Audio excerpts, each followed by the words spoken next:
other than dipshit, said Japan. Like what? Said China. How about Sunrise Land? Said Japan. And they stole China's alphabet and wrote a book about themselves. And then they made lots of poetry and art and another book about themselves. Then they stopped moving the capital every time the emperor died and kept it in one place for a while, right here. And they conquered the north finally. Get that squared away.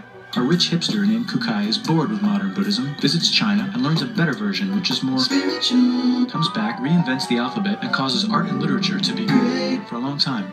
And the royal palace turned into such a dream world of art that they really didn't give a shit about running the country. So if you live outside the palace, how are you supposed to protect your shit from criminals? Hire a samurai. Everyone started hiring samurai. Rich, important people hired samurai. Poor people who could not afford to hire samurai did not hire samurai. The samurai became organized and powerful, more powerful than the government, so they made their own military government. Here, they let the emperor still be emperor, but the shogun is actually in control. Breaking news, the Mongols have invaded China. We've invaded China, said the Mongols. Please respect us, or else we might invade you as well. Okay, said Japan. So the Mongols came over, ready for war, and died in a tornado. But they tried again, and had a nice time fighting with the Japanese, but then died in a tornado. Then the emperor overthrows the shogunate. Then the shogunate overthrows him back and moves to Kyoto and makes a new shogunate. And the emperor can still dress like an emperor if he wants, that's fine. Now there's more art, like painting with less colors, collaborative poetry, plays, monkey fun, tea parties, gardening, architecture, flowers. It's time for who's going to be the next shogun. Usually it's the shogun's kid, but the shogun doesn't have a kid, so he tries to get his brother to quit being a monk and be the next shogun. He says okay, but then the shogun has a kid. So now who's it gonna be? Vote now on your phones. And everyone voted so hard that the palace caught on fire and burned down. The shogun actually didn't care, he was off somewhere doing poetry. And the whole country broke into pieces. Everyone is fighting with each other for local power, and it's anybody's game. Knock knock, it's Europe. No, they're not here to take over, they just want to sell some shit, like clocks, and guns, and Jesus. So that's cool, but everyone's still fighting each other for control, now with guns. And wouldn't it be nice to control the capital, which right now is puppets, with no one controlling them? This clan is ready to make a run for it, but first they have to trample this smaller clan, which is in the way. Surprise, the smaller clan wins, and the leader of that clan steals the idea of invading the capital and invades the capital. And it goes very well. He's about halfway through conquering Japan when someone who works for him kills him, and then someone else who works for him kills them, and that guy finishes conquering Japan. And then he confiscated everybody's swords, and made some rules. And now I'm going to invade Korea, and then hopefully China, he said, and failed, and also died. But before he died, he told these 5 guys to take care of his 5-year-old son until he's old enough to be the next ruler of Japan. And the 5 guys said, yeah, right, it's not going to be this kid, it's going to be one of us, because we're grown-ups. And it's probably going to be this guy, who happens to be way more rich and powerful than the others. A lot of people support him, but a lot of people support not supporting him. They have a fight, and he wins, and starts a new government, right here. And he still lets the emperor dress like an emperor, and have very nice things. But don't get confused, this is the new government, and they are very strict. So strict they close the country. No one can leave, and no one can come in. Except for the Dutch, if they want to buy and sell shit, but they have to do it right here. Now that the entire country was not at war with itself, the population increased a lot. Business increased, schools were built, roads were built, everyone learned to read, books were published, there was poetry, plays, sexy times, puppet shows, and Dutch studies. People started to study European science from books they bought from the Dutch. We're talking geography, skeletons, physics, chemistry, astronomy, and maybe even electricity. Over time, the economic and cultural prosperity began to gradually slow down. Knock knock. It's the United States, with huge boats, with guns. Gunboats. Open the country. Stop having it be closed, said the United States. There's really nothing they could do, so they signed a contract that lets the United States, Britain, and Russia visit Japan anytime they want.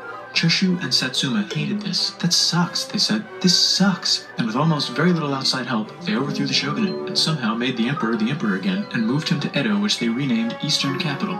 They made a new government, which was a lot more Western. They made a new constitution that was pretty Western, and a military that was pretty Western. And do you know what else is Western? That's right, it's conquering stuff. So what can we conquer? Korea. They conquer Korea, taking it from its previous owner, China, and then go a little bit further. And Russia rushes in out of nowhere and says, stop, no, you can't take that. We were going to build a railroad through here to try to get some more water. And Russia builds their railroad, supervised by a shit ton of soldiers. And then when the railroad was done, they downgrade it to a fuck ton. Did I say downgrade? I meant upgrade. And Japan says, can you maybe chill? And Russia says, how about maybe you chill? Japan is kind of scared of Russia. You'll never guess who's also kind of scared of Russia. Great Britain. So Japan and Great Britain make an alliance together so they can be a little less scared of Russia. Feeling confident, Japan goes to war against Russia, just for a moment, and then they both get tired and stop. It's time for World War I. The world is about to have a war, because it's the 1900s and weapons are getting crazy, and all these empires are excited to try them out on each other. Meanwhile, Japan has been enjoying conquering stuff and wants more. And the next thing on their list is this part of China and lots of tiny islands. All that stuff belongs to Germany, which just had war declared on it by Britain because Britain was friends with Belgium, which was being trespassed by Germany in order to get to France to kick France's ass because France is friends with Russia, who was getting ready to kick Austria's ass because Austria was getting ready to kick Serbia's ass because someone from Serbia shot the leader of Austria's ass. Or actually shot him in the head. And Britain is currently friends with Japan, so you know what that means.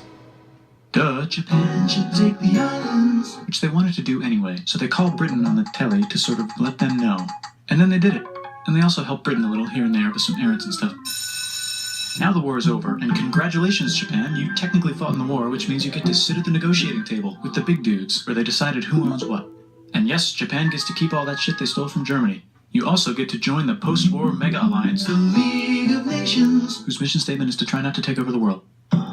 The Great Depression is bad, and Japan's economy is now crappy, but the military is doing just fine, and it invades Manchuria. In the League of Nations, it's like, no, don't do that. If you're in the League of Nations, you're not supposed to take over the world. And Japan said, how about I do anyway? And Japan invaded more and more and more and more of China, and was planning to invade the entire East. You've got mail. It's from Germany, the new leader of Germany. He has a cool mustache, and he's trying to take over the world and needs friends. This also got forwarded to Italy. They all decided to be friends because they had so much in common. It's time for World War II. Germany is invading the neighbors. Then they invade the neighbors' neighbors. Then the neighbors' neighbors' neighbors, who happened to be Britain, said, holy shit. And the United States started helping Britain because they are good friends, and started not helping Japan because they're friends and our friends are not friends. Plus they're planning on invading the entire ocean. The United States is also working on a large, very huge bomb, bigger than any other bomb, ever, just in case. But they still haven't joined the war. War looks bad on TV, and the United States is really starting to care about their image. But then Japan spits on them in Hawaii and challenges them to war. And they say yes. And then Germany, as a symbol of friendship, declares war on the United States also.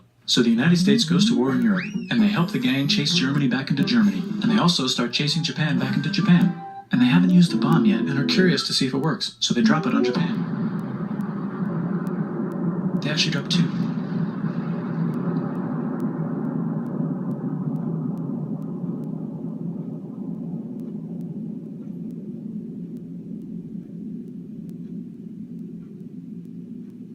The United States installed a new government, inspired by the United States government, with just the right ingredients for a post-war economic miracle. And Japan starts making TVs, VCRs, automobiles, and camcorders as fast as they can, and also better than everybody else. They get rich, and the economy goes wild, and then the miracle wears off. But everything's still pretty cool, I guess. Bye.